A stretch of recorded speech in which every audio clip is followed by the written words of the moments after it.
American വ്യവസായിയും ലൈംഗിക കുറ്റവാളിയുമായിരുന്ന Jeffrey എപ്സ്റ്റീൻ്റെ ഫയലുകളിൽ പ്രധാനമന്ത്രി നരേന്ദ്രമോദിയും അദ്ദേഹത്തിൻ്റെ ഇസ്രയേൽ സന്ദർശനവും പരാമർശിക്കുന്നതായുള്ള ആരോപണങ്ങളിൽ വിവാദം പുകയുകയാണ്. പുറത്തു വന്നത് വെറും ജൽപ്പനങ്ങളാണെന്നും അങ്ങേയറ്റം അവജ്ഞയോടെ അതെല്ലാം തള്ളിക്കളയുന്നുവെന്നും വിദേശകാര്യ മന്ത്രാലയം അറിയിച്ചിരുന്നു. പ്രധാനമന്ത്രി ഇസ്രയേൽ സന്ദർശിച്ചു എന്നത് മാത്രമാണ് വസ്തുതയെന്നും വിദേശകാര്യ മന്ത്രാലയം പറയുന്നു. ശിക്ഷിക്കപ്പെട്ട ഒരു കുറ്റവാളിയുടെ വാക്കുകളാണെന്ന് പറഞ്ഞ് കടുത്ത ഭാഷയിലാണ് വിദേശകാര്യ മന്ത്രാലയത്തിൻ്റെ വിമർശനം. എന്നാൽ രാജ്യത്തിന് മുഴുവൻ നാണക്കേടാണ് പ്രധാനമന്ത്രിയുടെ പേര് എപ്സ്റ്റീൻ ഫയലിൽ ഉൾപ്പെട്ടതെന്ന് കോൺഗ്രസ് വിമർശിക്കുന്നു. പ്രധാനമന്ത്രിയും ശിക്ഷിക്കപ്പെട്ട ലൈംഗിക കുറ്റവാളിയും തമ്മിൽ ബന്ധമുണ്ടെന്നാണ് ഈ രേഖകൾ സൂചിപ്പിക്കുന്നത്. ഇത് നയതന്ത്രപരമായ മര്യാദകളെ ചോദ്യം ചെയ്യുന്നതാണെന്നും കോൺഗ്രസ് നേതാവ് പവൻ ഖേര പറയുന്നു.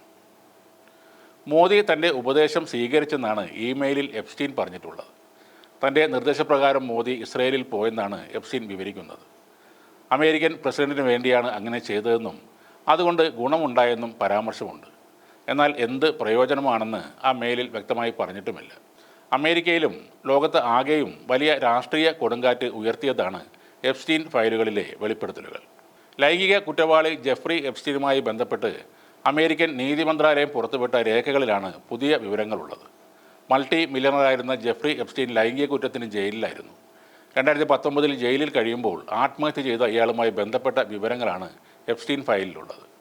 പ്രസിഡന്റ് ഡൊണാൾഡ് ട്രംപ്, മുൻ പ്രസിഡന്റ് ബിൽ ക്ലിൻ്റൺ, സെലിബ്രിറ്റികൾ, വിദേശ നേതാക്കൾ എന്നിവരുമായി ജെഫ്രി എപ്സ്റ്റീനുള്ള ബന്ധങ്ങൾ ആ റിപ്പോർട്ടിലുണ്ടെന്നാണ് വിവരം.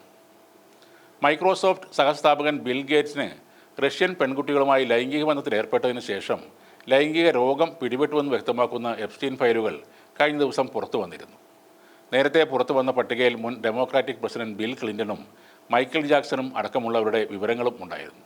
എപ്സ്റ്റീൻ്റെ ഉപദേശപ്രകാരം 2017 ജൂലൈയിൽ ഇസ്രയേൽ സന്ദർശിച്ച പ്രധാനമന്ത്രി മോദി അവിടെ വെച്ച് അമേരിക്കൻ പ്രസിഡന്റിന് ഗുണകരമാകുന്ന രീതിയിൽ പ്രവർത്തിച്ചു എന്നാണ് രേഖയിലെ വെളിപ്പെടുത്തൽ.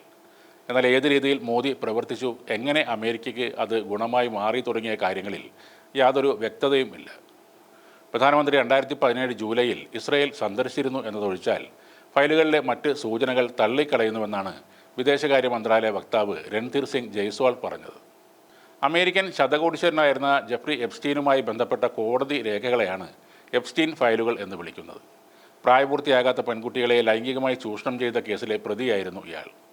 എപ്സ്റ്റീൻ്റെ കൂട്ടാളിയായിരുന്ന ഗിസ്ലൈൻ മാക്സ്വെലിനെതിരെ 2015 വിർജീനിയ ഗുഫ്രെ എന്ന യുവതി നൽകിയ മാനനഷ്ട കേസിലെ രേഖകളാണ് ഇതെല്ലാം. 3 വർഷങ്ങളോളം രഹസ്യമായി സൂക്ഷിച്ചിരുന്ന ഈ രേഖകൾ 2024 ജനുവരി മുതലാണ് കോടതി ഉത്തരവ് പ്രകാരം പുറത്തുവിട്ടു തുടങ്ങിയത്. എപ്സ്റ്റീൻ്റെ സൗഹൃദ വലയത്തിൽ ലോകത്തിലെ അതിസമ്പന്നരും പ്രശസ്തരും രാഷ്ട്രീയ നേതാക്കളുമൊക്കെ ഉണ്ടായിരുന്നു എന്നതാണ് ഈ ഫയലുകളുടെ പ്രത്യേകത. ഇതിനകം പുറത്തു വന്ന രേഖകളിൽ 100-ലധികം പ്രമുഖരുടെ പേരുകൾ പരാമർശിക്കുന്നുണ്ട്.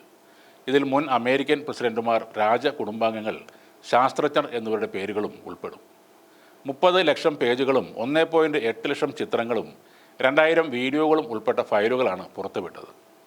നേരത്തെ ഫയലിൽ പരാമർശിക്കപ്പെട്ട അമേരിക്കൻ പ്രസിഡന്റ് ഡൊണാൾഡ് ട്രംപ്, മുൻ പ്രസിഡന്റ് ബിൽ ക്ലിൻ്റൺ എന്നിവർ ഉൾപ്പെടുന്ന 4 പേരുടെ ചിത്രങ്ങൾ പുറത്തു വന്നിരുന്നു. അമേരിക്കയിലെ പ്രഥമ വനിത മെലാനിയ ട്രംപിൻ്റെ പേരും ഫയലിലെ ഇമെയിൽ രേഖയിൽ പറയുന്നുണ്ട്. രേഖകൾ നീതിന്യായ വകുപ്പിൻ്റെ ഔദ്യോഗിക വെബ്സൈറ്റിൽ പ്രസിദ്ധീകരിക്കുകയും ചെയ്തു. ഇലോൺ മസ്കിന് നേരത്തെ പുറത്തു വന്നതിനേക്കാൾ എപ്സ്റ്റീനുമായി കൂടുതൽ ബന്ധമുണ്ടെന്ന് പുതിയ രേഖകൾ വ്യക്തമാക്കുന്നു. മൈക്രോസോഫ്റ്റ് സഹസ്ഥാപകൻ ബിൽ ഗേറ്റ്സിന് റഷ്യൻ സ്ത്രീകളുമായി ലൈംഗിക ബന്ധത്തിൽ ഏർപ്പെട്ടതിന് പിന്നാലെ ലൈംഗിക രോഗം പിടിപെട്ടെന്നും രേഖകളിൽ പറയുന്നു. ബിൽ ഗേറ്റ്സിനെ ലക്ഷ്യമാക്കി എപ്സ്റ്റീൻ എഴുതിയ മെയിലുകളാണ് പുറത്തു വന്നത്. എന്നാൽ ബിൽ ഗേറ്റ്സിൻ്റെ വക്താവ് പുറത്തു വന്ന വിവരങ്ങൾ പൂർണ്ണമായും തെറ്റാണെന്ന് അറിയിക്കുകയും ചെയ്തിട്ടുണ്ട്.